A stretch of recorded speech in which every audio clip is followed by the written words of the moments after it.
warahmatullahi wabarakatuh. Bismillahirrahmanirrahim. Alhamdulillah. Wassalatu wassalamu ala Rasulillah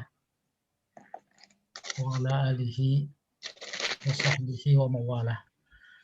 La haula wa la quwwata illa billah, amma ba'd. Puji syukur kehadirat Allah, kita diperkenankan kembali bersilaturahim dalam satu tema namanya fikih. Fikihnya nggak sembarang fikih, fikihnya munakahat. Fikih munakahat yang kita bahas bukan berarti mau nikah lagi, bukan. Tetapi apa yang namanya ilmu-ilmu yang ada itu adalah memberikan banyak informasi terkait hubungan kita dengan Allah dalam konteks apa saja. Kalau ini dalam konteks ibadah syariah, jangan dikira pure ibadah. Tapi semuanya ibadah itu kaitannya dengan akidah. Akidah adalah akar.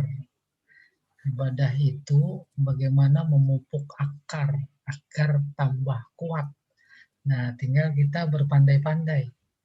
Apakah sudah dirasakan bahwa keilmuan terkait syariah ini memang benar-benar menambah kokoh akidah kita, hubungan kita kepada Allah Subhanahu wa taala.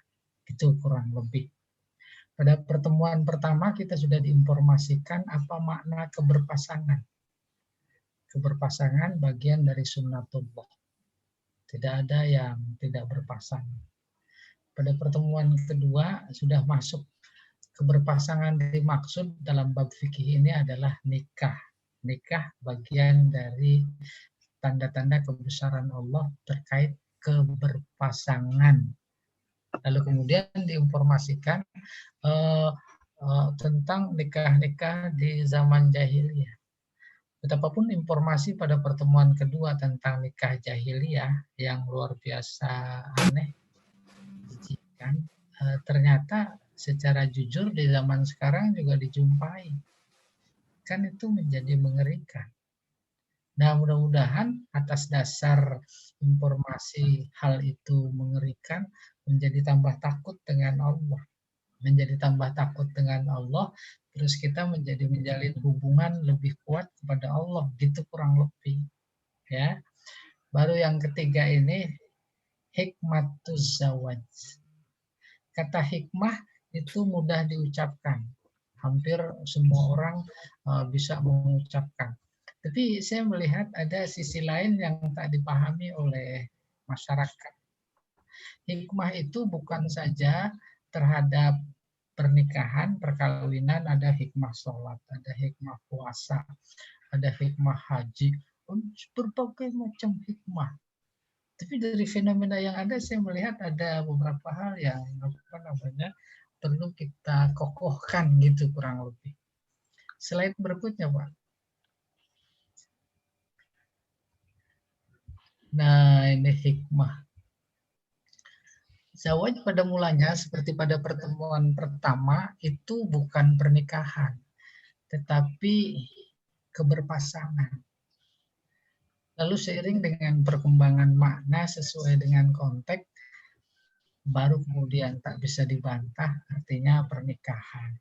Dan babnya ini juga memang bab nikah. Arti dasar zawaj adalah berpasangan. Maka zauj itu bukan suami, bukan istri, tapi pasangan gitu. Kemudian nikah artinya. Maka nikah ketika kita sebutkan dia punya arti spesifik lagi, yaitu an-nikah al-jam'u. Jam'u artinya menggabung. Tuh, menggabung perempuan dengan laki-laki. Menggabung perempuan dan laki-laki yang dikemas dalam sebuah kata namanya nikah bukan sekedar menggabung biasa. Tetapi Allah menggambarkan gabungan itu luar biasa. Dua menjadi satu, tak ada dua lagi. Kalau sudah suami istri itu satu. Kayak apa Allah menggambarkannya? Suami adalah baju bagi istri. Istri adalah baju atau pakaian bagi si suami. Tuh kayak begitu gabungannya, bersatunya. Terus kalau sudah digabung begitu dan yang menggabung adalah Allah, siapa di antara kita yang berani memisah? Tuh kayak begitu gabungannya. Pak Jamal ini parah menggemanya ya bagaimana?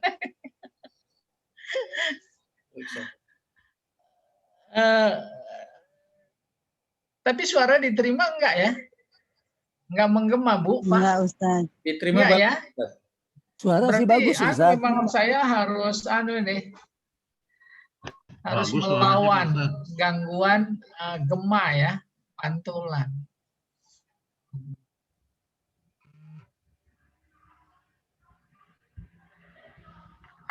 Oke, saya teruskan. Ustadz Jamal pesertanya dimatiin aja. Oh, yang lain di mute gitu maksudnya? Iya, di mute Ustadz. Oke, silakan Ustadz.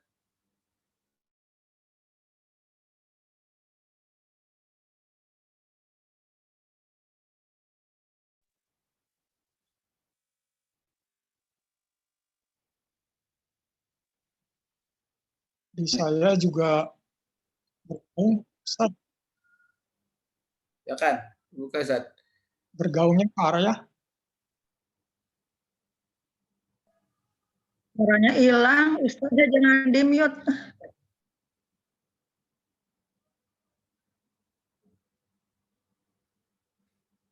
Ustadz, dibuka Ustadz.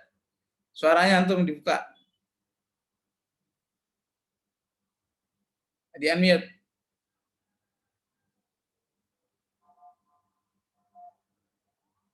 Ustadz, dibuka suaranya. Belum dibuka. Dibuka Ustadz.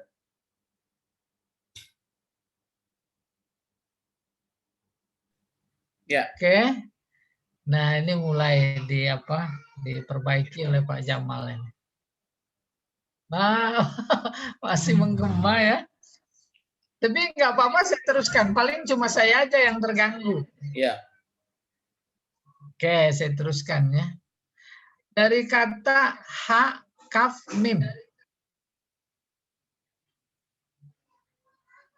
Tuh, hikmah. Dari kata ha, kaf, mim, maka bisa dibaca hukum. Lalu dari itu muncul kata hakim. Dari itu muncul hakim. Dari kata itu juga muncul hikmah. Gitu. Panjang ceritanya, saya singkat. Hikmah artinya melakukan sesuatu sesuai dengan hukum Allah.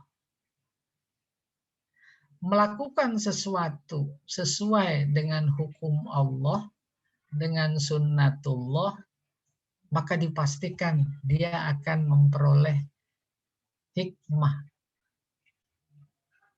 Saya berilustrasi. Kita lagi haus. Menghilangkan rasa haus, ya sesuai hukum Allah harus minum. Kita minum, itu namanya melakukan sesuatu sesuai dengan hukum Allah. Haus, minum. Kalau tidak sesuai, maka nggak akan mendapatkan hikmah. Lagi haus, minum, maka hilang rasa haus. Hilang rasa haus itu hikmah dari minum. Kenapa muncul 5? Karena melakukan sesuatu sesuai dengan hukum Allah. Kalau lagi haus, menghilangkan rasa haus, ngerokok. Hilang nggak rasa haus? Nggak dapat hikmah. Demikian juga lapar. Demikian juga yang lainnya. Seterusnya itu harus sesuai.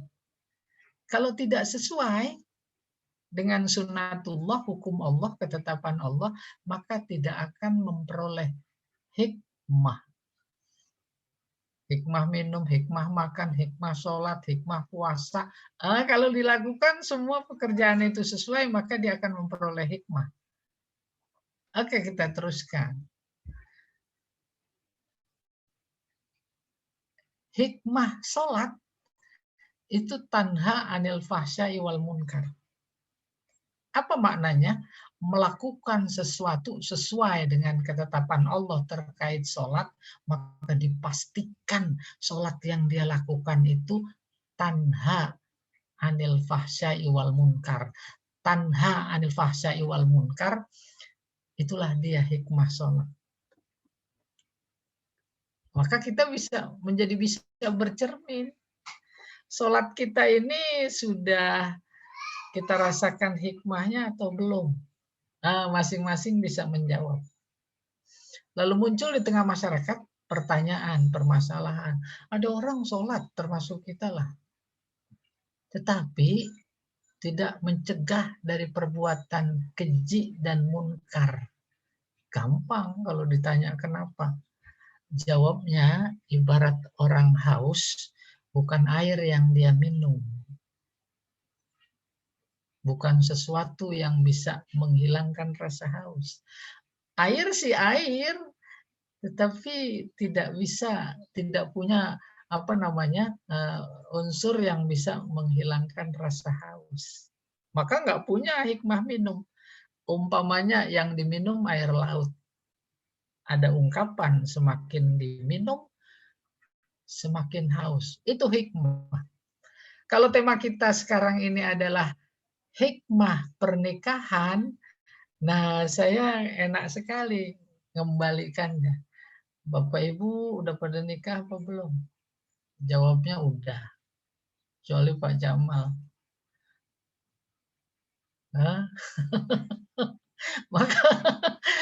Maka pertanyaan keduanya, Bapak Ibu udah merasakan hikmahnya menikah apa belum?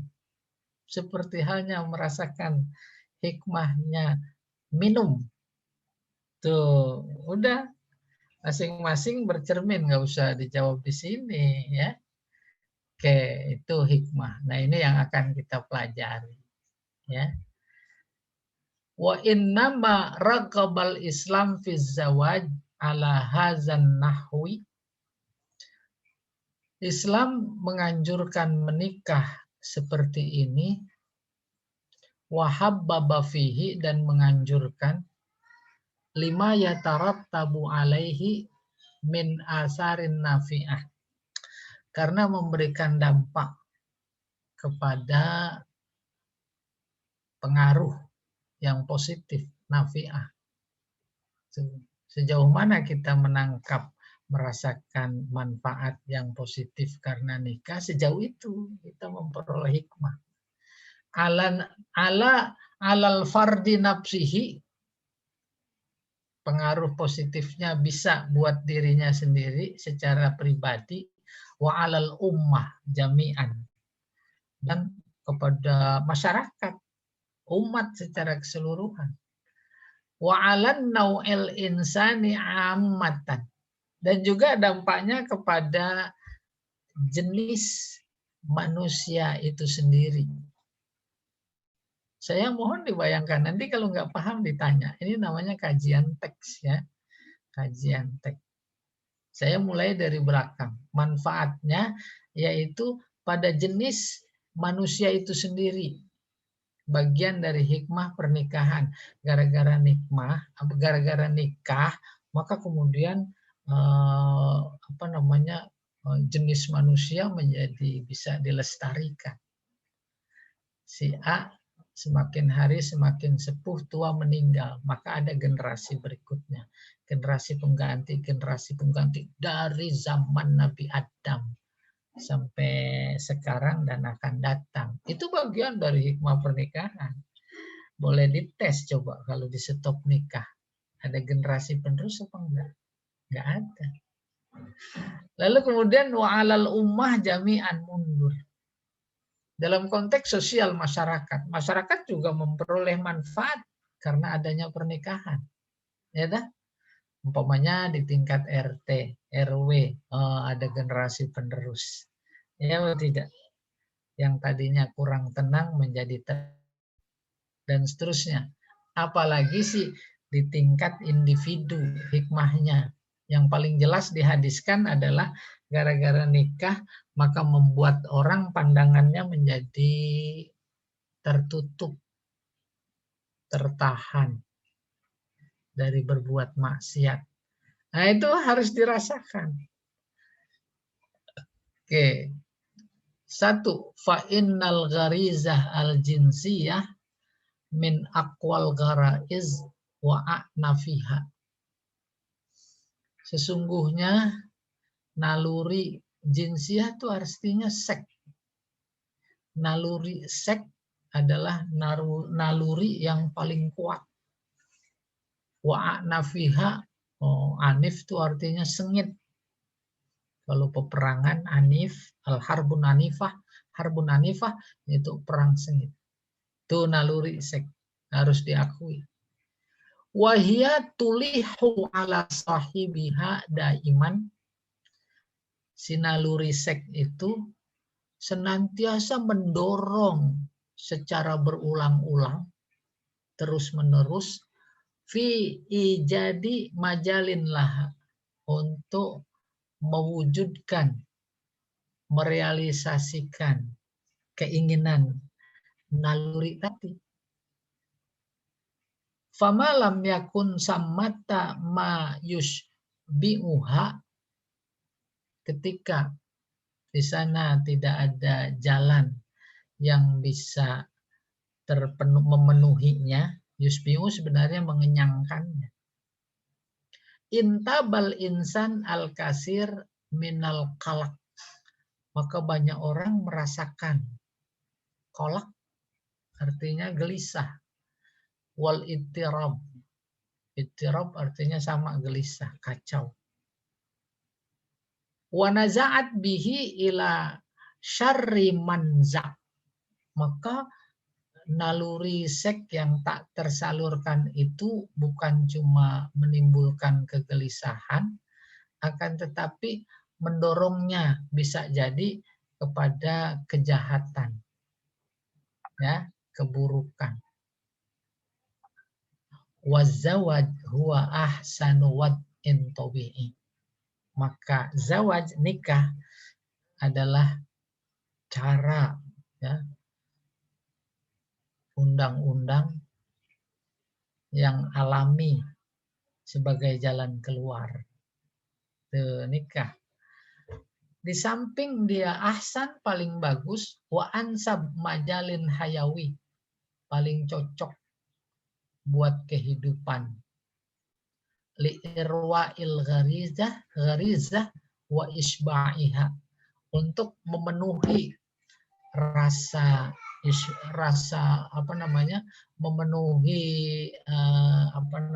naluri tadi dari rasa laparnya dan untuk mengenyangkannya. Fayahdaul badan minal ittirab, dengan demikian jasmani, badan menjadi tenang. Wataskunun nafas minas sira, dan jiwa juga menjadi tenang, minas sira, dari pergolakan gitu kurang lebih. Wa yakufun nazar anit tatallu ilal haram, dan menghalangi pandangan dari tatallu, ngeliat kepada yang haram. Oke. Wa tatma'innul atifah, dan rasa menjadi tenang, ila ma ahallallah, tenang kepada apa yang Allah halalkan. Menikah, lalu kemudian rohani, jasmani menjadi tenang. Pada saat yang sama juga pandangannya menjadi terjaga. Enggak, di rumah juga ada, gitu kurang lebih. Oke. Wa hadza huwa ma asyarat ilaihil ayah al-karimah. Narasi tadi diisyaratkan dalam ayat yang mulia, yaitu wa min ayatihi, di antara tanda-tanda kebesarannya, an khalaqalakum min anfusikum azwaja, yaitu bahwa Allah menciptakan lakum, buat kalian, kumnya laki-laki ya. Min anfusikum, dari jenis kalian, jenis manusia. Azwaja, pasangan, yaitu tentu laki pasangannya perempuan. Azwaja, pasangan. Oke. Pada saat yang sama, karena segala sesuatu diciptakan Allah secara berpasangan, seperti pada pertemuan pertama, maka dengan sebab keberpasangan semua ciptaan Allah, lahir keseimbangan. Sudah dipaham? Ada siang, ada malam, pasangan. Maka kemudian jadi seimbang apa enggak? Seimbang. Kaya ada miskin, pasangan bukan lawan. Jadi seimbang apa enggak? Semua, ya, ada suka, ada duka. Ada pandai, ada tak pandai. Itu berpasangan. Baru kemudian dalam konteks nikah dimaksud berpasangan adalah laki perempuan. Itu sepasang. Karena sepasang jadi seimbang. Oleh karena itu dibalik kata azwaja artinya berpasangan harus ditangkap ada keseimbangan. Seimbang jadinya. Ya tidak. Coba bayangkan kalau laki semua. Ada makna nggak hidup ini? Perempuan semua. Sebel mulu. Temu laki lagi. Apalagi itu laki berjenggot. Udah tambah sebel aja. Maka cari yang nggak berjenggot gitu. Oke, saya baru berhenti sampai azwaja. Itu makna paling dalam adalah keseimbangan. Harus ditangkap. Baru kemudian dihubungkan dengan kata berikutnya litas kunu. Oh, rupanya di balik keberpasangan ada keseimbangan, di balik keseimbangan maka di situ ada makna. Apa maknanya? Kunci ketenangan sakinah itu karena seimbang. Jadi sakinah yang sering kita sebut-sebut dalam rumah tangga sakinah, itu kuncinya seimbang. Kalau nggak seimbang nggak tenang, nggak ada sakinah. Baru keseimbangan antara apa? Rupanya antara hak dan kewajiban. Mana hak suami, mana hak istri, mana hak berdua. Itu kalau seimbang pasti sakinah, pasti. Nanti kita diskusikan, kita uji. Setelah akad nikah, maka mulai detik itu si laki-laki menjadi punya hak. Pada saat yang sama punya kewajiban. Si perempuan pada detik itu mulai punya hak. Pada saat yang sama punya kewajiban. Jangan ditanya berapa persen. Sama-sama 100%. Ketika 100% hak dan kewajiban tertunaikan, baru litas kuno maksudnya. Sakinah. Dan ketika rumah tangga memiliki sakinah secara ideal dalam konteks itu, umpamanya, itu dia Nabi bersabda, baiti jannati. Rumahku adalah surgaku. Surga. Dan rupanya substansi surga memang sakinah. Itu buktinya Allah nyuruh Adam sama Hawa masuk ke surga pakai kata-kata uskun anta wa zaujukal jannah. Bukan udkhul. Apa artinya surga serba ada tapi tak tenang? Ya atau tidak?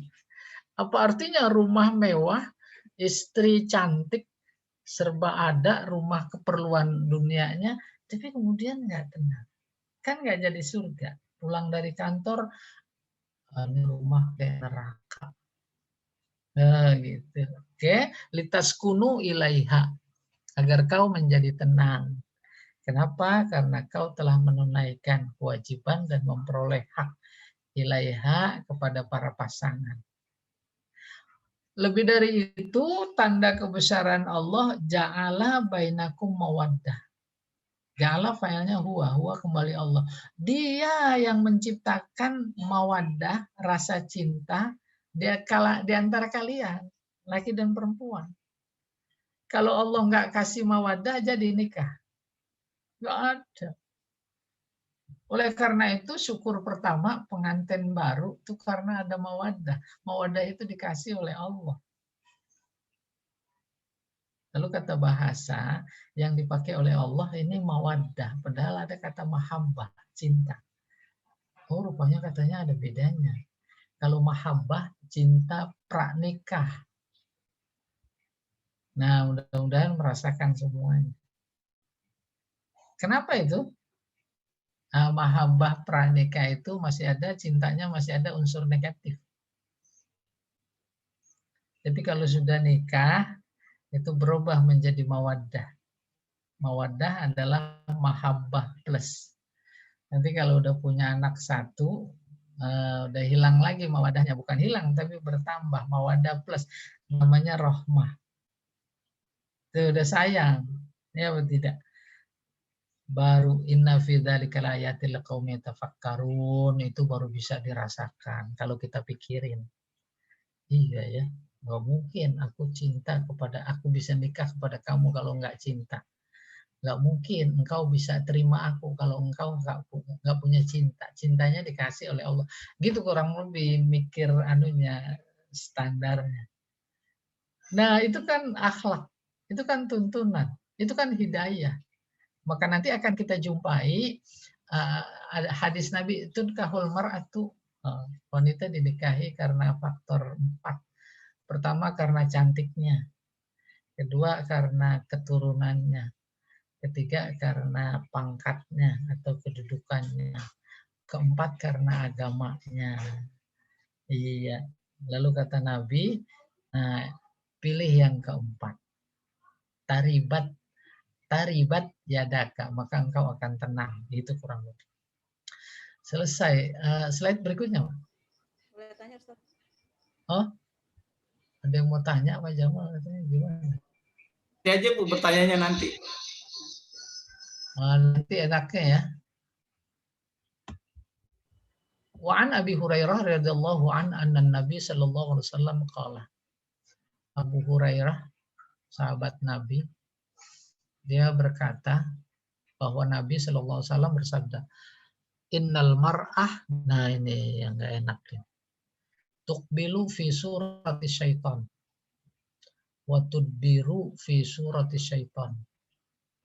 Fa iza ra'a ahadukum min imra'atin ma yu'jibuhu falyati ahlahu. Fa inna dzalika yaruddu ma fi nafsihi. Rawahu Muslim. Nih. Kalau nggak belajar balaghah nggak paham, kalau nggak paham nyalain Nabi, kalau nyalain Nabi berarti sesat. Saya artikan harfiahnya. Sesungguhnya wanita itu tukbilu. Tukbilu artinya datang. Kalau dia datang berarti dilihat dari depan. Paham itu ya? Wanita, gampangnya, dilihat dari depan itu dalam bentuk setan.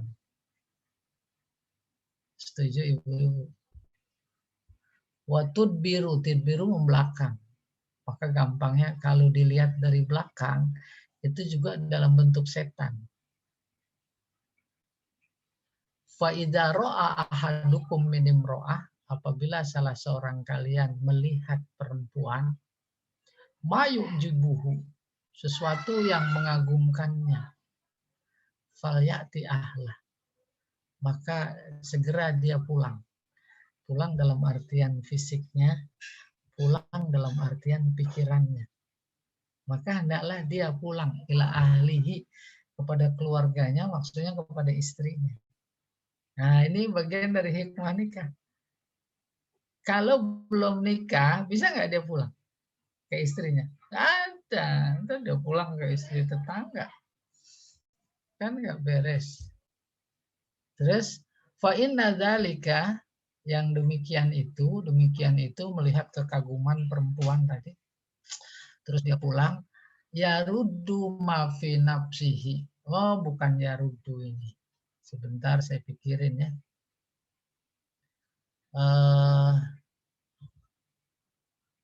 Oh iya, yaruddu. Dia dapat mengembalikan apa yang ada di dalam dirinya.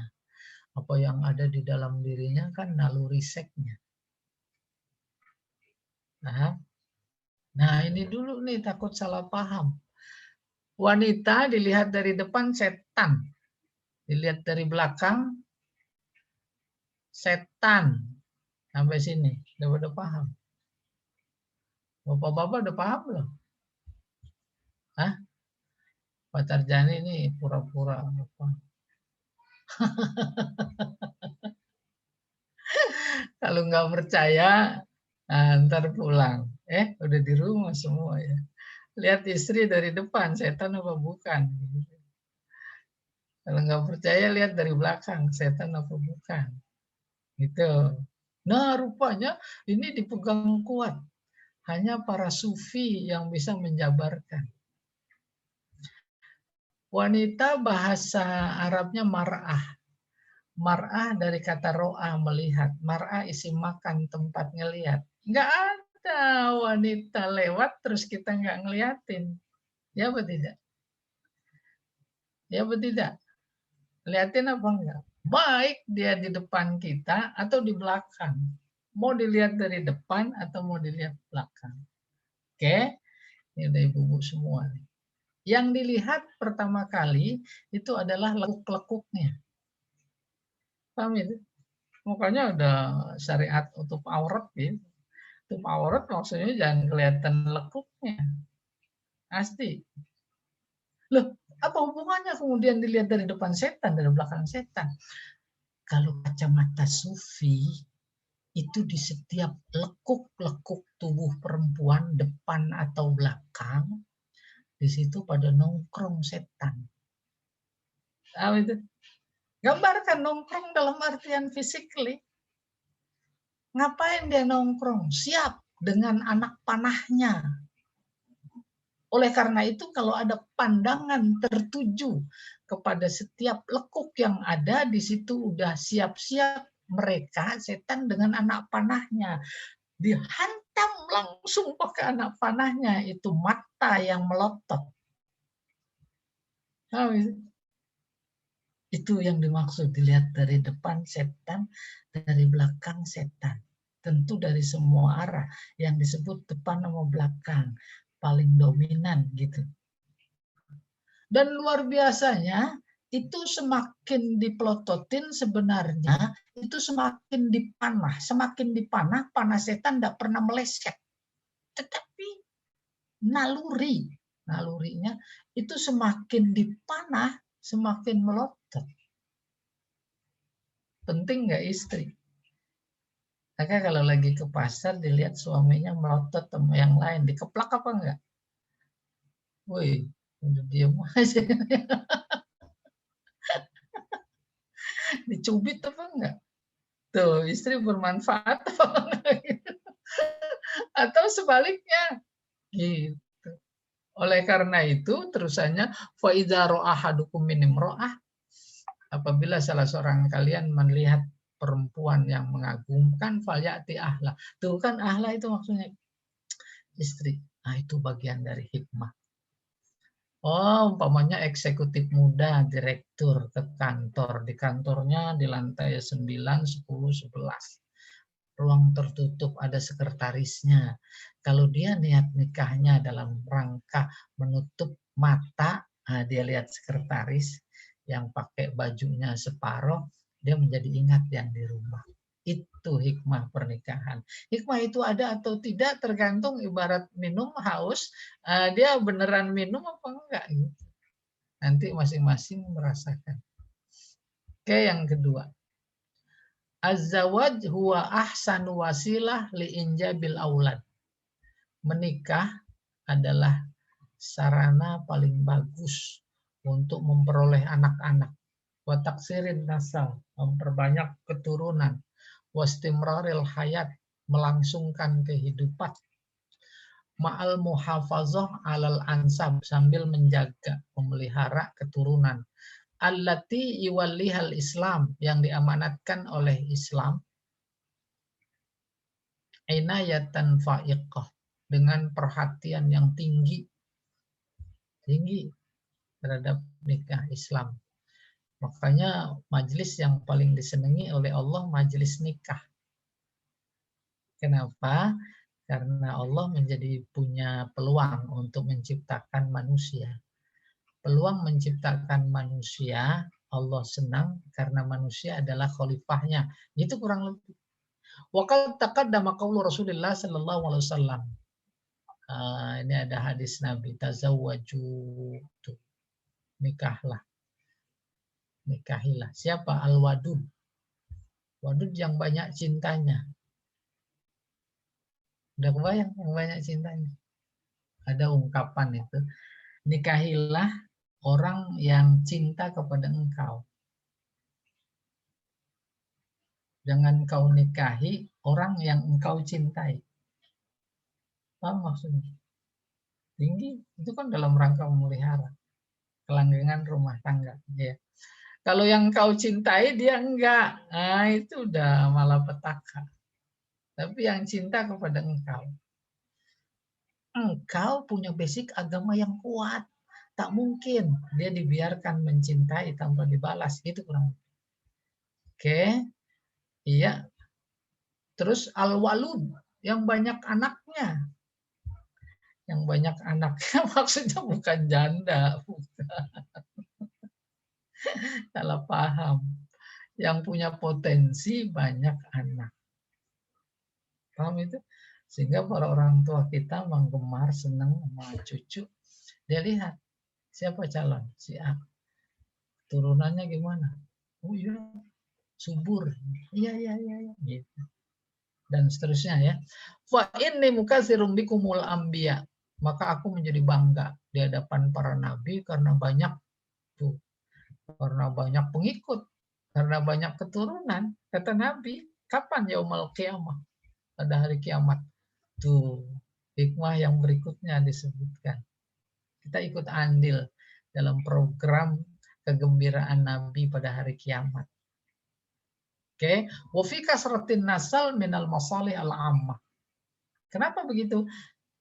Di dunianya saja banyak keturunan itu memiliki kebaikan umum, masalih al-ammah, ya.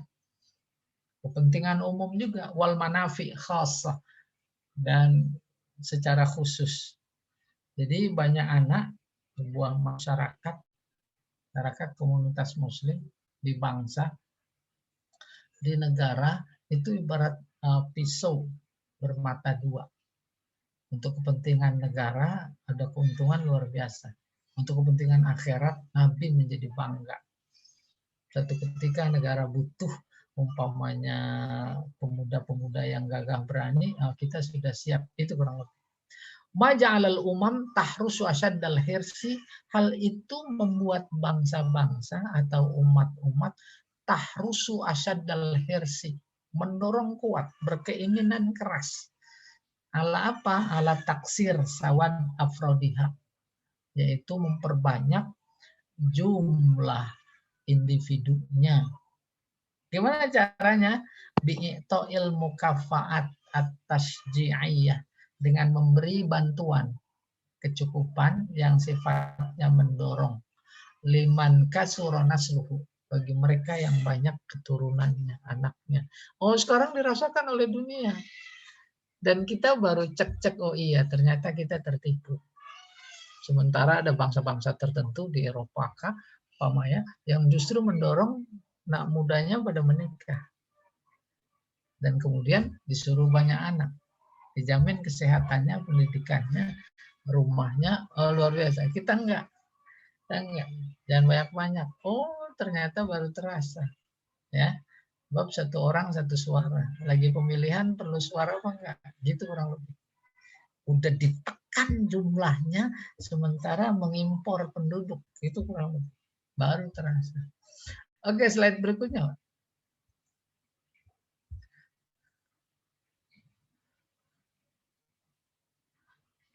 Wazada adadu abnaihi. Ini betul ya. Maka bertambahlah jumlah anaknya. Wa qadiman qila, dulu ada ungkapan innamal izzatu lil kafir. Kegagahan ada pada yang banyak anaknya. Banyak anak, banyak rezeki, ungkapan kita begitu. Benar. Wala tazalu hadhihi haqiqah qaimah. ini menjadi fakta yang masih ada, yaitu yang banyak yang gagah, kuat.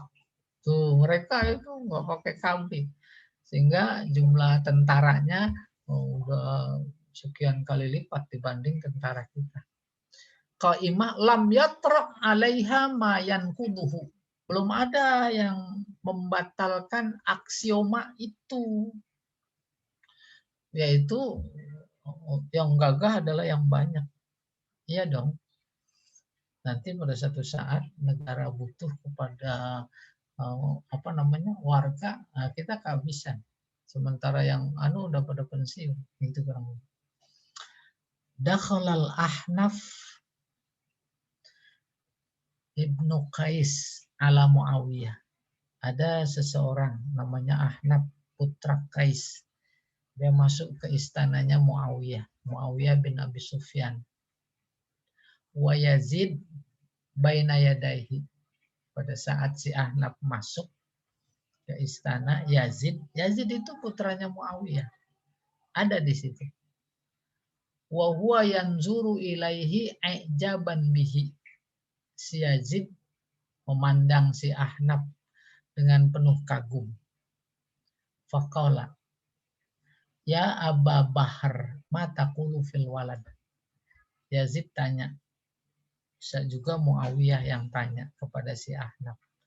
Bagaimana pendapatmu, wahai Aba Bahr? Kinayah itu ya kunnya.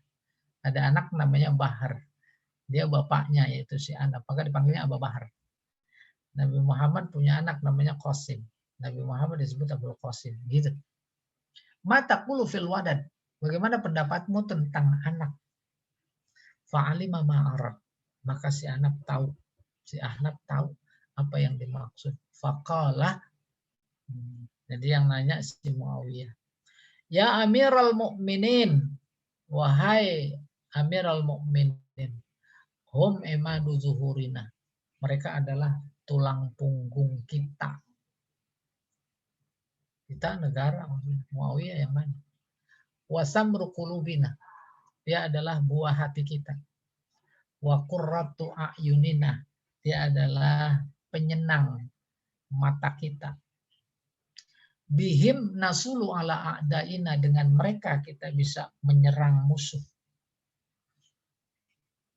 Wahumul khalaf minna. Mereka adalah pengganti kita. Liman ba'daha.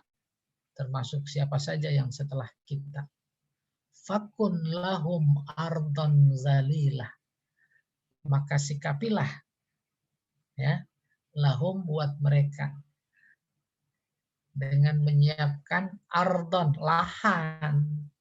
Dalilah. Yang ditundukkan. Lahan yang ditundukkan.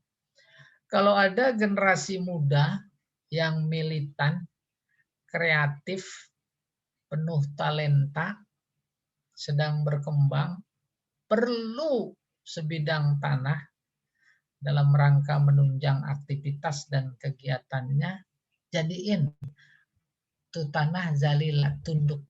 Artinya bikin gampang. Kasih kalau dia minta tanah. Gitu kurang lebih. Wasamaan zalilah. Kalau perlu dinaungi, dinaungi. Jadilah engkau wahai Amirul Mukminin sebagai langit zalilah yang menaungi, gitu. Mendukung. In sa'aluka fa'atihim, fa'atihim. Kalau mereka minta sesuatu, kasih. Wa inis tabuka fa'tabhum. Ini bentar ya. Dan kalau mereka meminta tabuka, meminta, mencela engkau. Apa maksudnya? Mengkritik. Ada pemuda mengkritik. Fa'atibum, terima kritikan mereka. La tamna'uhum rafduka fayamilu kurbaka. Jangan sampai ada yang menghalangi kritikan mereka terhadap engkau. Akhirnya mereka nggak mau dekat kepada engkau. Udah jangan minta lagi. Dia nggak suka, gitu kurang lebih. Jadi menjauh. Wa yakrahu hayataka. Dan dia menjadi benci dengan hidupnya engkau. Paham maksudnya? Apaan itu? Namanya presiden. Pemudanya, masa depan bangsa meminta, ya dikasih. Gitu. Nggak suka jadinya dia dengan hidupnya itu pemimpin. Wayastabti'u wafataka. Maka dia meminta matinya engkau diperlambat. Tahu maksudnya itu siksaan itu. Lambat mati jangan dikira panjang umur. Enak. Tuh, akhirnya didoain begitu. Kita doain dah yang begitu tuh biar panjang umur, gitu maksudnya. Kalau perlu 200 tahun. Faqala, maka kemudian Muawiyah berkata, lillahi darruka ya Aba Bakar. Ini sigat ta'ajub. Alangkah cerdas yang engkau, wahai Abu Bakar. Maksudnya Ahnaf bin Qais. Ya, hum kama wasafta. Mereka persis seperti yang engkau gambarkan. Tuh, ada terasa nggak hikmahnya nikah di sini? Suruh perbanyak anak, generasi penerus bangsa, itu kurang umat. Ada orang keluarga anaknya 10 semuanya hafiz Al-Quran. Oh, luar biasa, malu kita. Iya. Nomor 3. Summa inna gharizatal ubuwah wal umumah tanmu wa tatakamalu fi zilalit tufulah. Naluri kebapaan bagi laki, naluri keibuan bagi perempuan itu baru bisa tumbuh dan sempurna. Di mana? Di naungan anak-anak. Dorong kan terasa. Bisa itu sifat kebapaan atau keibuan tumbuh kalau nggak punya anak, gitu kurang lebih. Nggak punya anak maksudnya nggak menikah. Watan mu masyairul atfi, dan rasa sayang menjadi tumbuh, walwud sama cinta, hanan juga sayang. Kan itu di bawah naungan anak-anak. Wahia fadail la takmulu insaniyatu insan bidunia. Itu adalah sebuah karunia yang tidak mungkin sempurna tanpa anak-anak. Iya. Ada lagi? Nah, jamaah.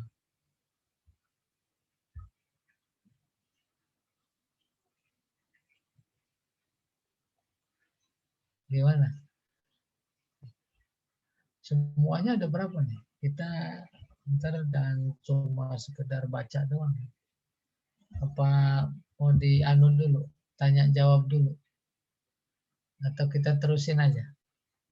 Habis ini masih banyak lagi.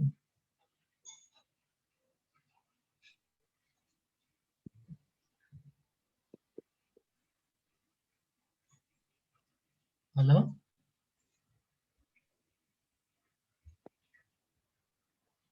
Dilanjut dulu, Ustaz, sebentar. Oh boleh, iya siap. Yang keempat hikmahnya nih, asy'ur bitaba'ati zawaj. Syu'ur artinya menimbulkan rasa. Taba'ati zawaj, taba'at artinya kelelahan. Lelah menikah. Lelah menikah, berumah tangga, itu bagian dari hikmah. Sehingga kadang tak disadari ini dirasakan, lalu dihindari oleh sementara orang. Ngapain nikah? Oh, tambah capek. Tuh, gitu. Harusnya hidup cukup 100.000, kalau udah nikah wah harus 200. Belum lagi kalau lebaran. Itu sebenarnya hikmah yang harus diambil, bukan ditinggal, lari dari situ, bukan. Wari'ayatil aulad, dan dia akan merasakan lelahnya menjaga anak. Oke, ya ba'asu 'alan nasyat, justru hikmahnya itu membangkitkan semangat. Wa bazlul wus'i, mengerahkan usaha, fi taqwiyati malakatil fardi wa mawahibiha. Dalam hal apa?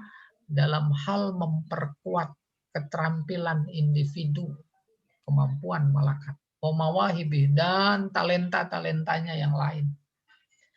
Akhirnya fayantaliqu ilal amal, maka dia menjadi bekerja min ajlin nuhud bi'aihi, agar dia bisa bangkit memikul beban tadi. Wal qiyam biwajibihi, dan melakukan kewajiban.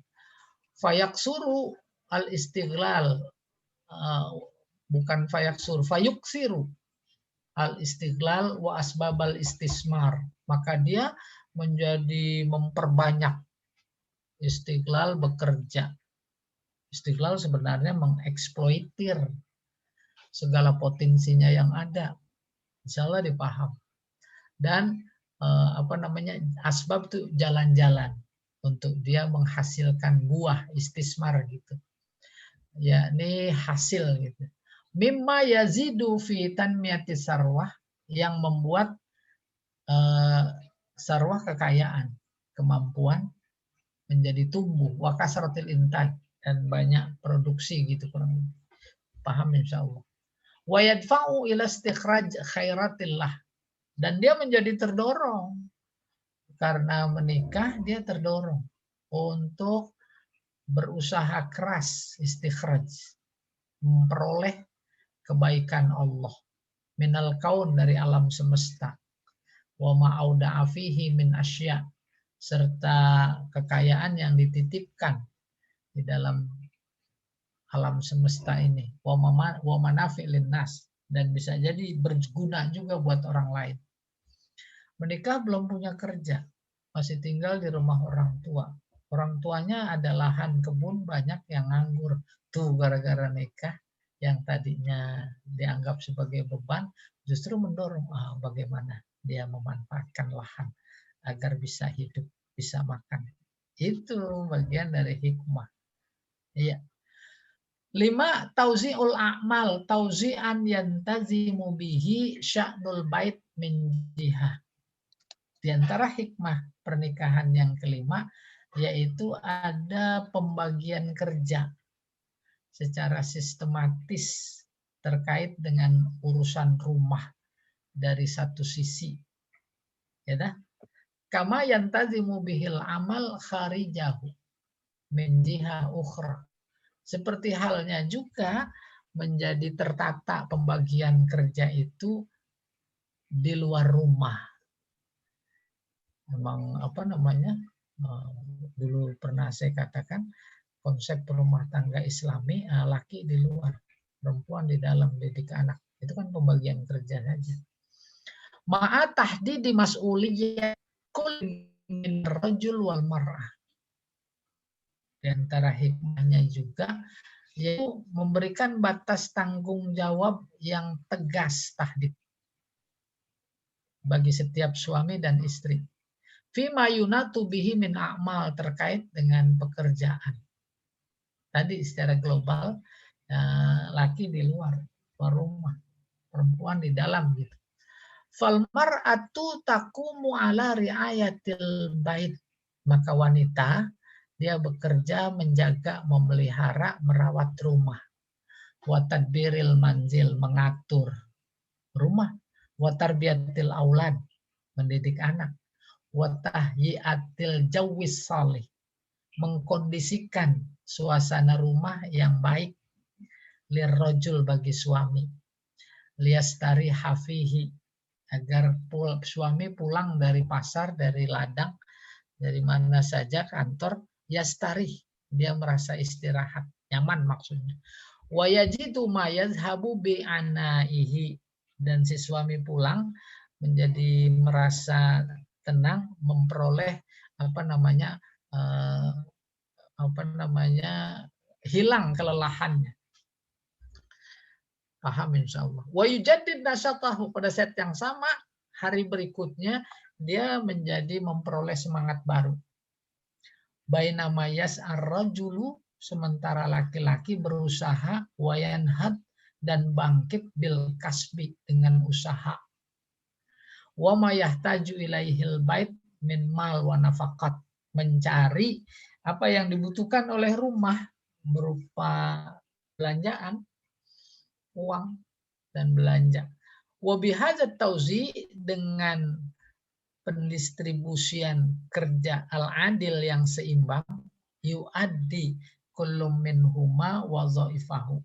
Maka setiap suami dan istri dia melakukan tugasnya secara alami alal wajhil ladzi yardahullah, sesuai dengan keridhaan Allah.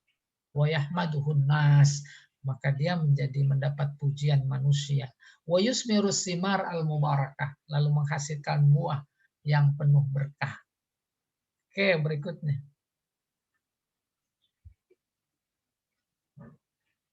Nah, ini apa nih? 6. Belum Ustaz. Tanya jawab. Hah? Tanya jawab dulu. Oke. Iya, Baik. siap. Nanti kalau ada waktunya kita bisa lanjut. Oke. Silakan Bapak dan Ibu yang ingin bertanya tentang hikmatul jawaz, ya dipersilakan langsung saja bertanya dengan cara ya dibuka mikrofonnya, kemudian bertanya langsung. Silakan Bu. Assalamualaikum Ustaz. Waalaikumsalam. Assalamualaikum warahmatullahi wabarakatuh. Pak Heri. Tanya Ustaz. Siapa nih? Pak Heri. Hah? Heri. Heri. Hah? Heri. Heri. Oh, Ustadz Heri. Pak Jamal ini menggema lagi nih. Saya agak terganggu. Sebentar. Coba bagaimana? Coba Pak Heri silakan bertanya. Silakan. Ya, tadi kan Ustadz bilang pada apa? Dasarnya tuh laki-laki di luar, perempuan di dalam. Fenomena yang ada sekarang kan perempuan juga di luar. Bahkan terpisah kota umpamanya. Nah, pada saat seperti itu pemberian umpamanya nafkah segala macam kan tidak dinikmati bersama. Seandainya si suami memberikan nafkah kepada istrinya, tetapi istri tinggal sendiri, suaminya tinggal sendiri, itu efektivitas seperti itu gimana Ustaz? Apakah tanda kutip menyalahi gitu? Baik. Silakan Ustaz dijawab langsung, dibuka mikrofonnya. Pak Ustaz, dibuka Ustaz. Suaranya dibuka Ustaz. Ya, dibuka dulu sebelum dijawab. Ya, dibuka Ustaz, dibuka. Ya.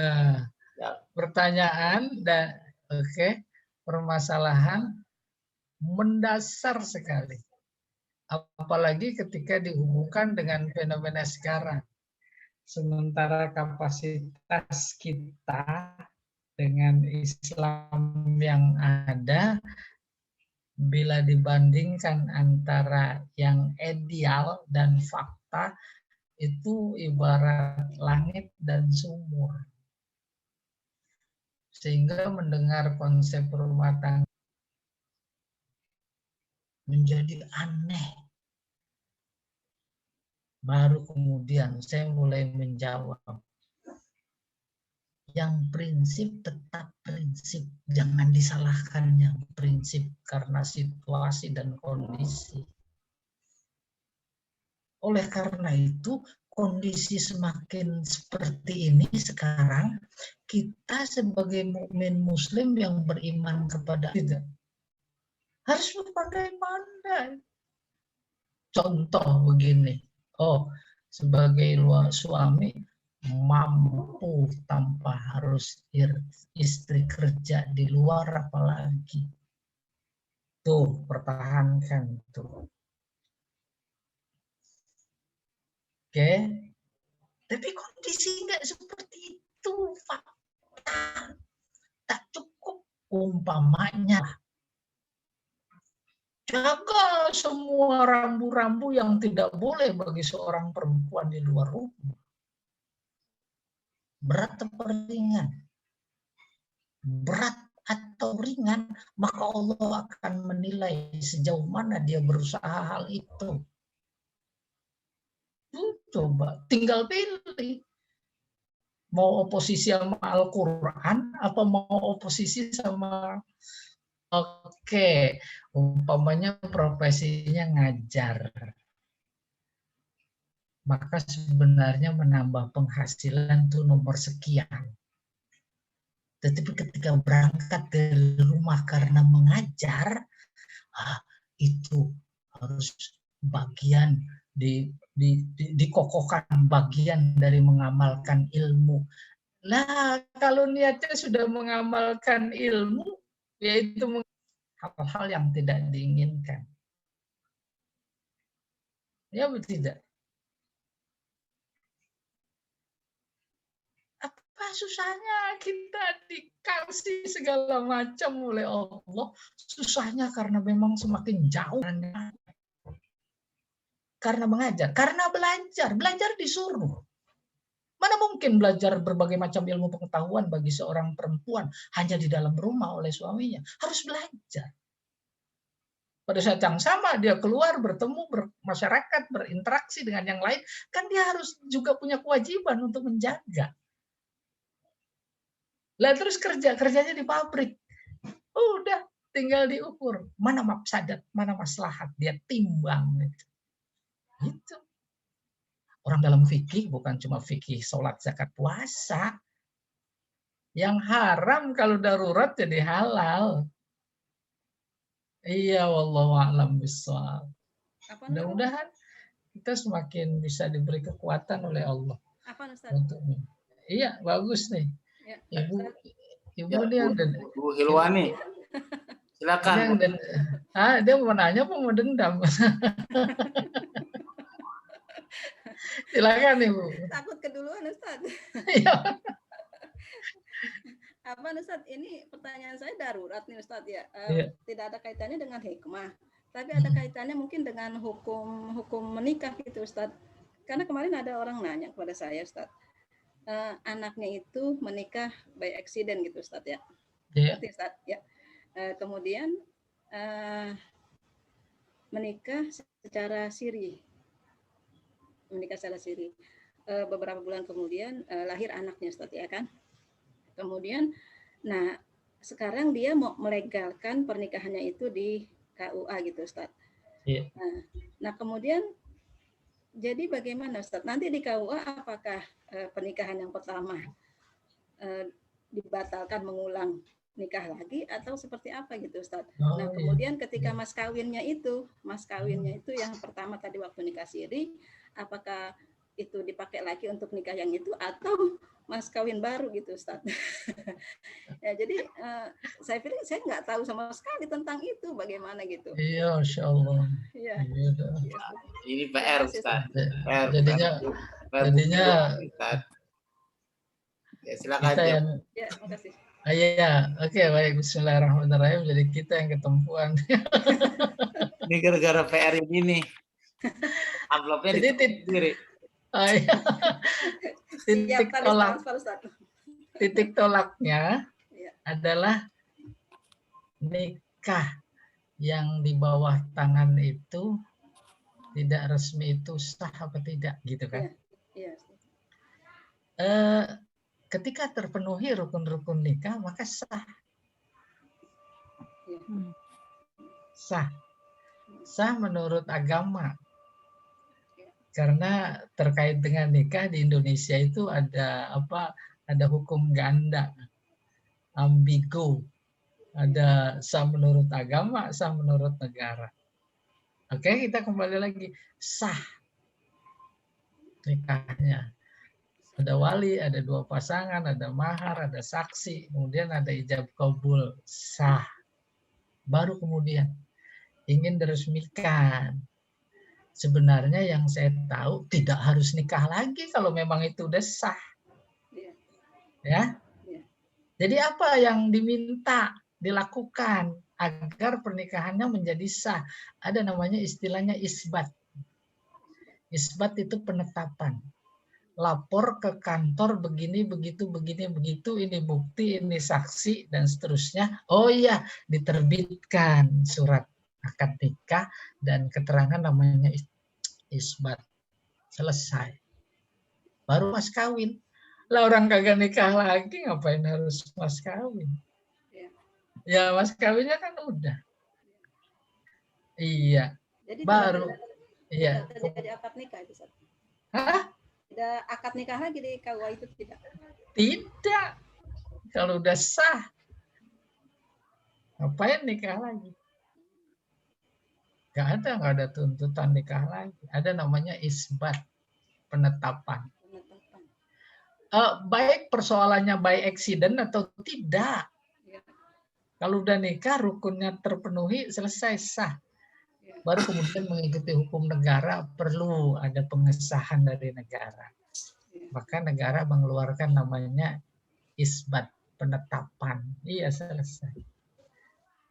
Iya. Apa Ustaz? Saya melihat itu dari foto-foto yang diperlihatkan kepada saya itu kemarin kok mereka tuh sepertinya ijab kabul kembali tuh Ustaz. Saya lihat itunya laki-laki dengan perempuannya. Itu jadi tidak wajib. Tidak wajib tapi boleh. Kalau dia mau nggak apa-apa. Tapi sejatinya itu tahu betul itu KUA. Ya, tahu betul dia harus menikahkan lagi atau tidak. Maka baik sangka kita, andai kata itu dilakukan nikah lagi, bisa jadi petugas yang ada belum melihat bukti yang meyakinkan. Bisa jadi. Ya. Iya. Dalam pikiran saya, ya. Ketika itu diulang lagi gitu Ustaz, berarti menganggap yang pertama itu tidak sah atau seperti apa itu Ustaz? Itu itu saja udah jadi alasan, nggak perlu diulang. Iya. Apalagi bahasa kaedahnya begini namanya itu tahsilul hasil. Kan sia-sia menghasilkan yang sudah berhasil. Tuh sia-sia. Tetapi bisa jadi baik sangka kita, bisa jadi karena ada hal-hal yang masih diragukan. Sehingga dalam rangka meyakinkan, itu kan berpulang kepada yang bersangkutan. Si pelaku, petugas, dan yang bersangkutan. Yang bersangkutan bisa jadi nggak paham. Si petugas demi meyakinkan. Gitu aja. Iya. Terima kasih Ustaz. Ya, terima kasih Ustaz Jamal. Ustaz, tapi kalau apakah hukum itu sama juga ketetapannya jika untuk talak? Kadang ada kan suami mentalak dalam lisan, tapi dia tidak mau mengurus ke KUA. Ya kan secara hukum kan udah sah itu ketika suami mengatakan talak. Tetapi isbat juga nggak harus untuk penetapan. Kadang suami nggak mau ngurus, akhirnya kan si perempuan ini tergantung kan, dia tidak punya surat cerai, tapi juga tidak punya suami karena sudah ditalak. Perlu isbat juga seperti itu. Isbat perlu dalam konteks kepada yang lain. Nanti kalau dia mau nikah lagi, ditanya, udah cerai? Udah. Mana buktinya? Tuh, penting jadinya isbat. Iya, jadi nggak perlu nunggu si suami mengurus surat ke KUA, si perempuannya bisa mengajukan isbat. Iya, itu kan soal teknis. Dia ngadu, udah cerai gitu. Baru kemudian si petugas menelusuri pengakuannya, apa betul. Oh iya betul, dikeluarkan. Bahkan bisa jadi secara teknis tuh si suami yang nggak mau juga tetap dipanggil. Kalau dia nggak mau, ada yang diberi kuasa. Sebab ada yang harus tanda tangani, kan? Iya. Nah, kalau saat seperti itu, masa idahnya dihitung dari ucapan atau isbat terbit? Dari ucapan. Ngurusnya udah sebulan berikutnya. Maka idahnya udah terhitung dari ucapan. Ucapan jam berapa? Malam apa siang? Harus jelas. Sehingga masa idahnya berakhir atau belum berakhir menjadi tepat diketahui. Iya. Dan kemudian ada boleh karena udah nyangkut talak ini, ada yang penting tak disadari. Dua pekerjaan yang terjadi tanpa niat. Talak tanpa niat itu jatuh. Oleh karena itu nggak boleh bercanda-bercanda. Nggak ada istilah bercanda, jatuh itu salah. Kalau marah? apalagi termasuk marah, sambil dalam marah. kondisi marah gitu, Mon. Betul, nggak Sadar tuh ya, boleh. dia berarti sadar dia. Iya, betul, nggak boleh. Apa persoalan prinsip di belakang itu? Soal ilmu. Nah, ilmu rumah tangga termasuk cerai. Pada saat itu atau saat sekarang ini seseorang nggak bisa berkata, kan saya kan nggak tahu. Nah, alasan nggak tahu baru diterima itu 2. Yang pertama baru masuk Islam. Saya nggak tahu, tuh diterima. Yang kedua, kalau nggak ada ulama, itu baru diterima. Gitu. Maka si petugas harus memutuskan jatuh itu cerai. Dan memutuskan jatuh itu cerai jauh lebih bagus ketimbang belum jatuh atau tidak jatuh. Jangan sembarangan marah-marah Pak Jamal. Jika gini, Ustaz, jika umpamanya 2 orang itu berawal dari 0 lah katakanlah, terus ketika sudah katakanlah 10 tahun, 20 tahun sudah maju, sudah sama-sama memiliki harta benda. Nah, ketika si istri merasa membangun dari 0 itu, berhak gak dia meminta bagian dari harta itu? Iya. Si istri bekerja. Iya, istilahnya sekarang sudah punya harta berkecukupan yang dia peroleh dari bersama lah, diperoleh dari bersama sama si suami. Harus jelas apa yang diperoleh oleh istri itu milik dia full. Apa yang diperoleh oleh suami di situ ada milik istri.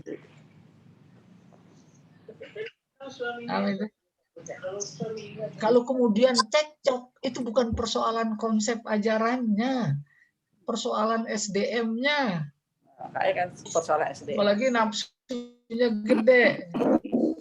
Ya tidak. Jadi kembali lagi kepada SDM. Islam konsepnya dirusak karena oleh SDM. Akhirnya luar biasa yang namanya bunuh ini.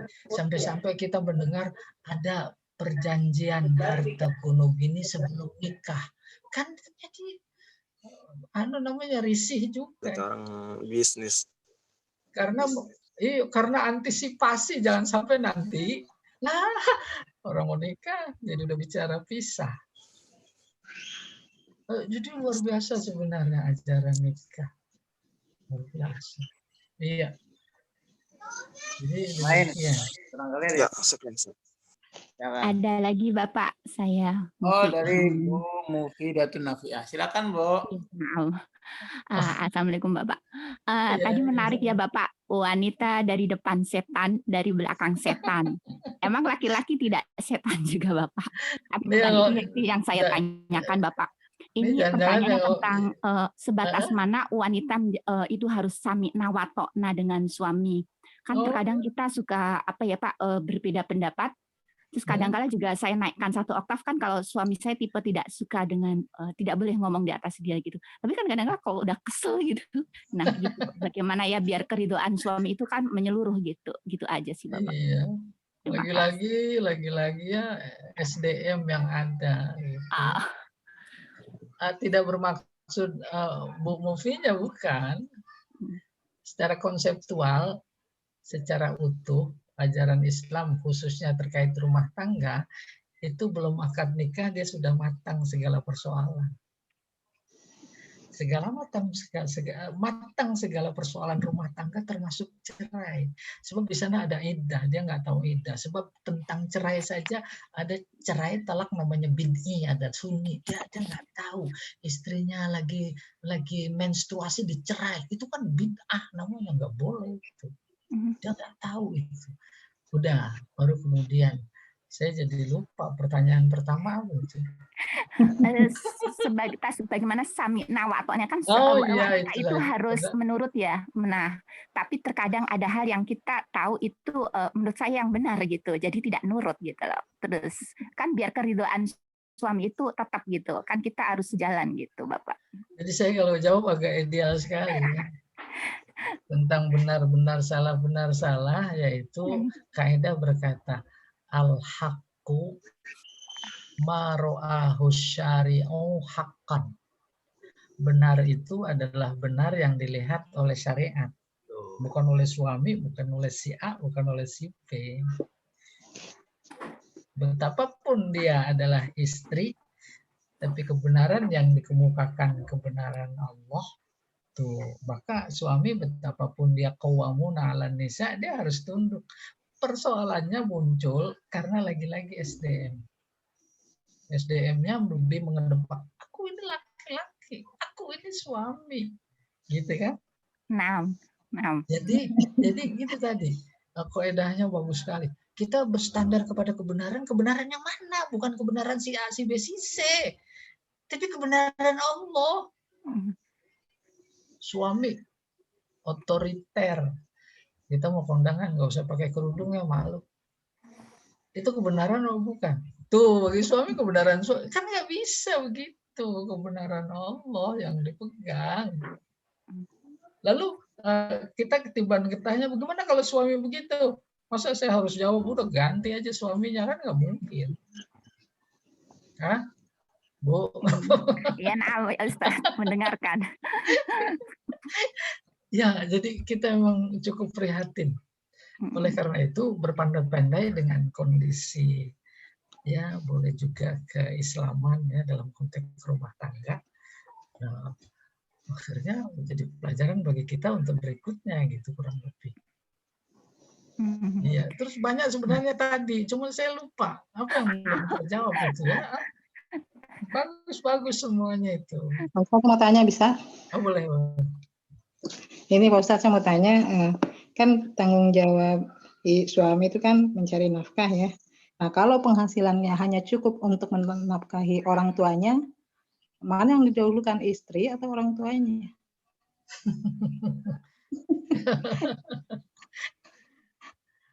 Jadi kalau ada kue, terus mana mertuanya yang banyakkan dibagi, dipotong. Jadi suami, maksud saya ya istri, kalau saya sebagai laki-laki, istri sama ibunya istri sama ibu kita itu nggak ada yang dibedakan. Cuma beda. Pisah rumah gimana? Suaranya hilang. Cuma benar menjadi beda. Oh, nggak kedengeran. Jadi semuanya cinta, 100%. Yang membedakan itu situasi, kondisi. Karena itu fikih secara keseluruhan adalah situasional, kondisional. Nah itu. Maka pada tataran prakteknya diserahkan kepada yang bersangkutan. Si istri, contoh ekstrim. Istri apa orang tua? Ya, antara istri sama orang tua.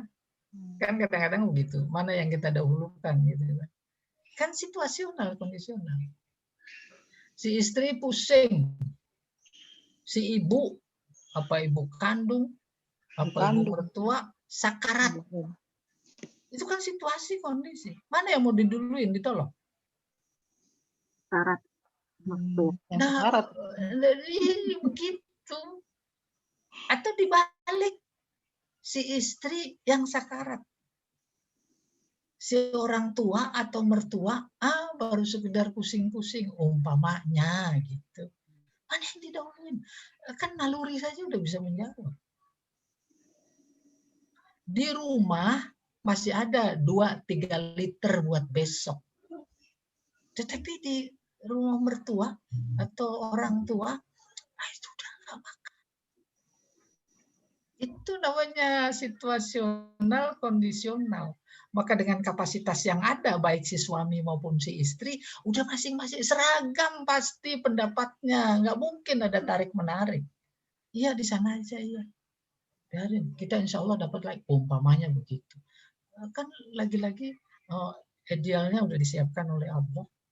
Tinggal berpulang kepada kita. Ya Allah alam besok. Ya betul. Baik, makasih. Bu Maria silakan. Iya. Oke. Assalamualaikum, Ustaz. Iya.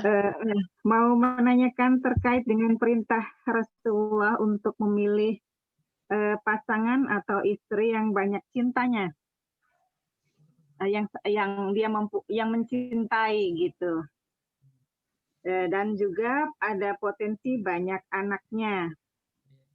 Sedangkan pada kebanyakannya umumnya itu orang tua itu akan memilihkan atau kadang menjodohkan anak-anaknya kepada hal yang seperti yang diperintahkan oleh Rasulullah.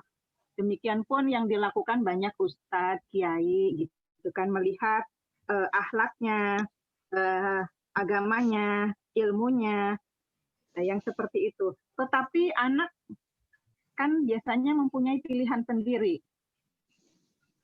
Nah, bagaimana kaitannya hadis Rasulullah tersebut dengan kondisi yang seperti itu? Iya. Hadisnya berbunyi tazawwajul wadud.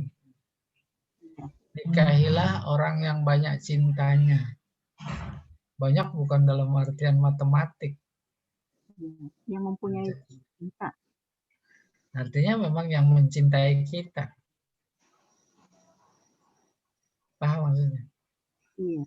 Kalau mencintai kita, udah pasti dia cinta, tinggal kita menyeimbangkan.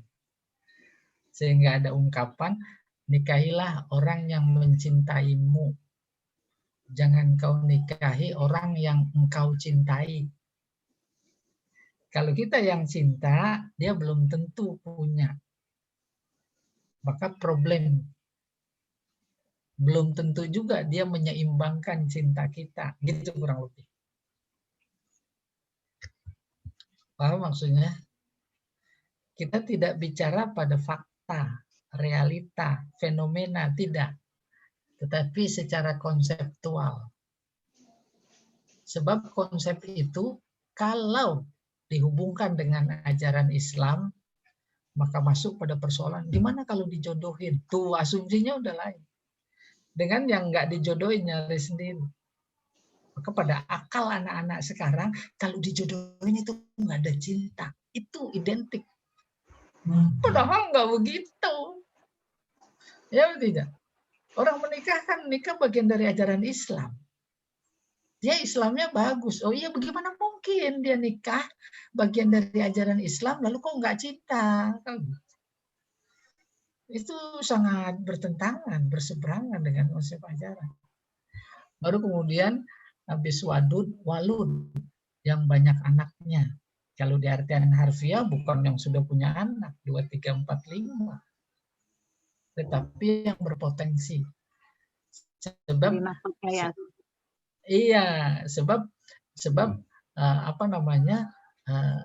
Nabi berharap besar kepada keluarga yang banyak anaknya, seperti tadi sudah digambarkan.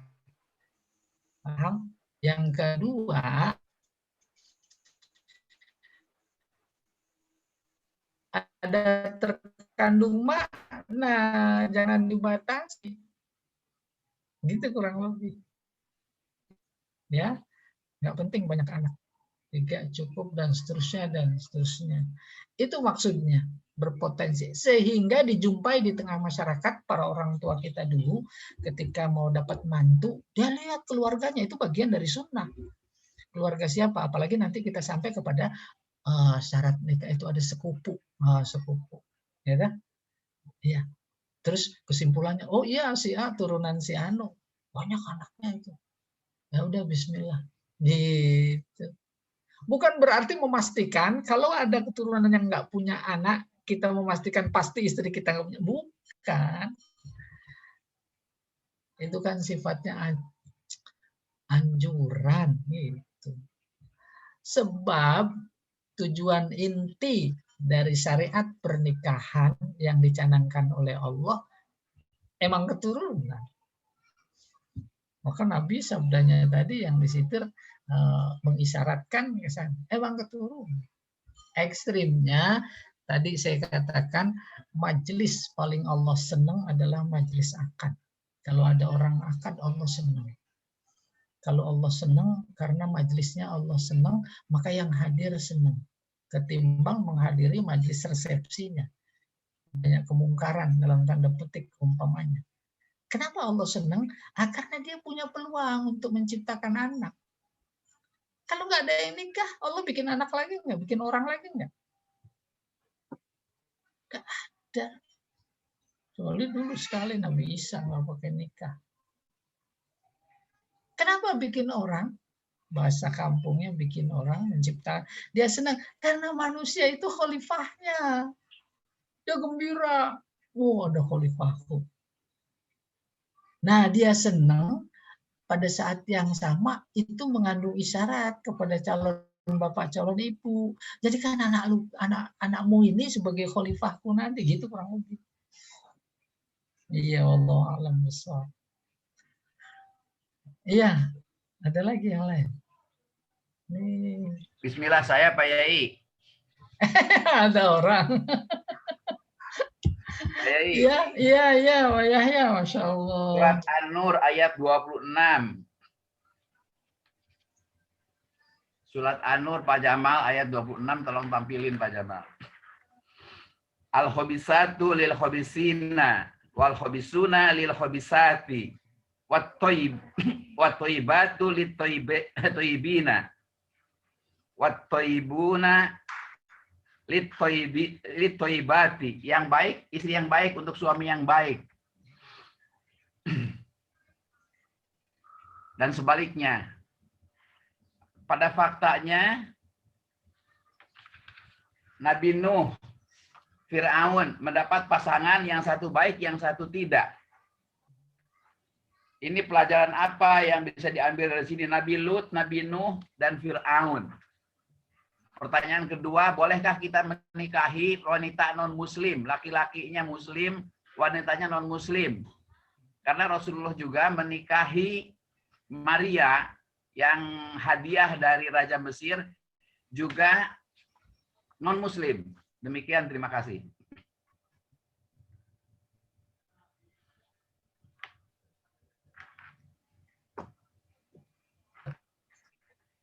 Oh, misalnya pertanyaan ini benar-benar ini pertanyaan ini, ya.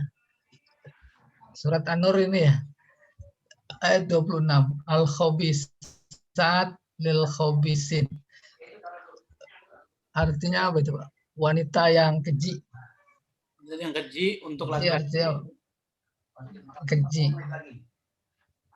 Wal khabisun lil khabisat. Thayyibat lit thayyibin. Thayyibun thayyib. Ulaika apa itu? Mubarrauna mimma yaqulun. Mereka itu yang dituduh bersih dari apa yang dituduhkan. Lahum maghfirah wa rizqun karim. Terlepas dari penutup ayat bercerita khobisat khobisin, yang durhaka lah, yang jelek akhlaknya, itu atas dasar tuduhan. Itu buktinya ulaika, mereka itu sebenarnya bebas dari apa yang mereka tuduhkan. Oke. Maka mereka bebas, nggak berbuat seperti itu, lahum maghfirah. Mereka punya ampunan. Lepas dari itu, ini memberikan informasi tentang ada kesekupuan. Sekupu tuh, di dalam pernikahan. Sekupu bahasanya luas. Ada status pendidikan, ada status sosial. Bahkan dari sekian sekupu yang ada, maksudnya seagama. Tuh, langsung sekupu. Oke, lepas dari itu juga, emang sejatinya ya orang alim sama orang alimah. Orang alimah sama orang alim. Ya atau tidak? Orang ningrat sama orang ningrat. Orang sahaya dengan orang sahaya. Itu kan antisipasi ajaran. Jangan sampai nanti di rumah tangga maka yang merasa ningrat menjadi menekan, menghinakan yang dianggap orang biasa. Antisipasi itu bagian dari sifat manusia, karena saat nikah atau sebelum menikah kan sama-sama dia tetap manusia. Itu kurang lebih. Terakhir, tidak menutup kemungkinan bahwa tidak sekupu menjadi tidak sah. Tetap sah.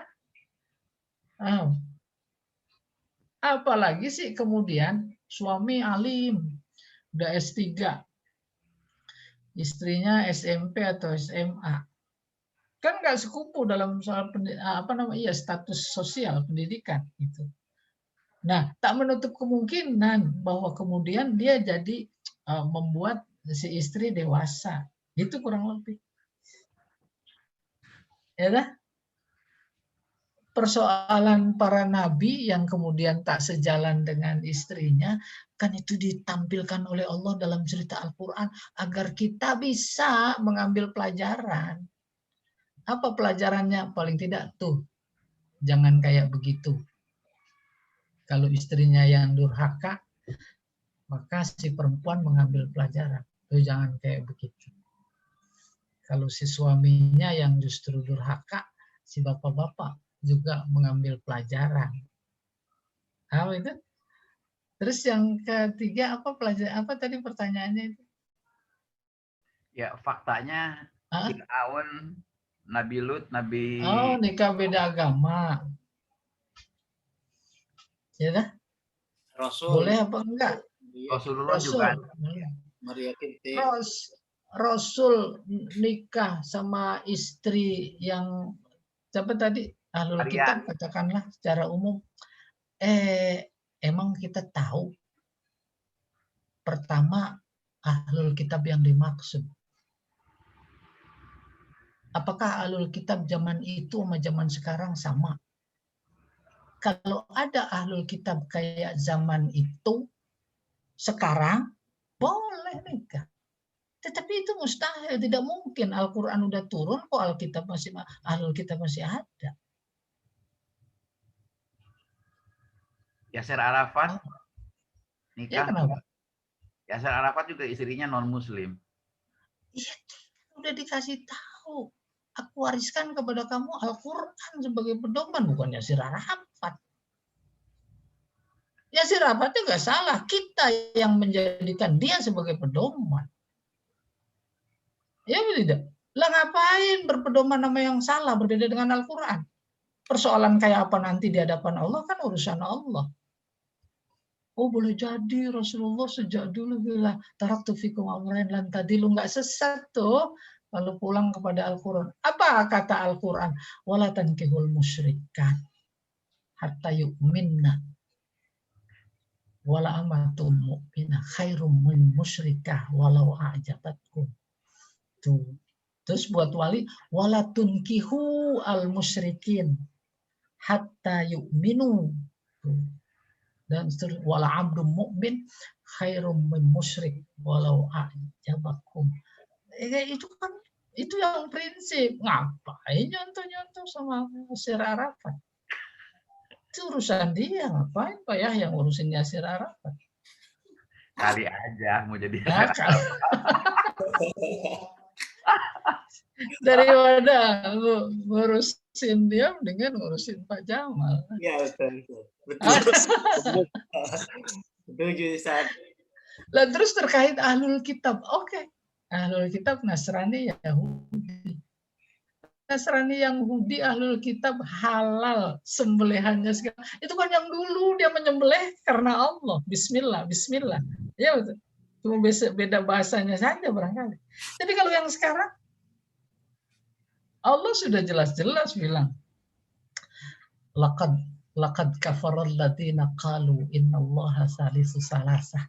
Sungguh laqad taukidnya 2. Telah kafir orang yang berkata bahwa Allah itu adalah yang ketiga dari yang 3. Lah kan jelas. Baik, makasih baik. Jangan bikin emosi apa. Iya, nggak apa-apa. saya senang biar Emang sengaja pinter mancing. Iya, biar itunya naik. Iya. Alhamdulillah. Makasih Pak Jamal, Pak Yai, saya mohon pamit. Saya mesti segera pergi ke Perigi. Ya. Oh iya, nengok cucu. Ke tempat Pasariin, ke pesantren Pasariin. Bintaro ya. Ya, istri ya. 4, Ustaz. Iya, buka warung di sana. Asal ya. Iya, baik. Ya, baik. Terima kasih, Pak Yahya. Ya. Pertanyaan lagi? Masih ada kesempatan 1 kali pertanyaan sebelum kita tutup. Ya kan? Kalau tidak ada pertanyaan, maka kajian kita cukupkan karena bentar lagi libur untuk mempersiapkan diri sholat libur. Ya, barangkali mau makan siang. Ada pertanyaan, Pak, Bu? Ya, tidak ada. Tidak ada, Ustaz, kayaknya, Ustaz. Pas saja. Alhamdulillah. Alhamdulillah. Berarti iya. Kesimpulannya bisa disimpulkan barangkali, Ustaz. Oh iya, hikmah tadi substansinya ya. Ya, ada 3. Silakan, Ustaz. Ya. Sebagai closing. Yang pertama, konsep hikmah itu melakukan sesuatu sesuai dengan hukum Allah. Nggak lepas dari kata hak, kaf, mim, hukum Allah. Hukum Allah maksudnya sunnatullah. Ilustrasinya haus, gitu, menghilangkan rasa haus minum. Nah sekarang hikmah pernikahan. Kalau tadi haus sama perempuan udah nikah, udah nggak haus lagi gitu kurang lebih. ya tidak, awas kalau masih haus lagi saya laporin. Kembung, Ustaz. Kembung. Nah itu tenang, agontulil basor, dan luar biasa. Kemudian rumah tangga sakinah itu, nah kuncinya keseimbangan antara hak dan kewajiban. Dan kita masih ada beberapa nomor lagi tadi ya Pak ya. Nah mudah-mudahan nanti kita teruskan di samping nyambung. Insya Allah. Ya, demikian Pak Jamal. Baik, terima kasih Ustadz atas kajiannya pada siang kali ini. Cukup padat sekali materi pada siang hari ini. Semoga bermanfaat untuk kita semua dan ada keberkahan dari waktu yang kita sisihkan pada kali ini. Mari kita cukupkan kajian kita dengan membaca kafaratul majlis. Subhanakallahumma wa bihamdika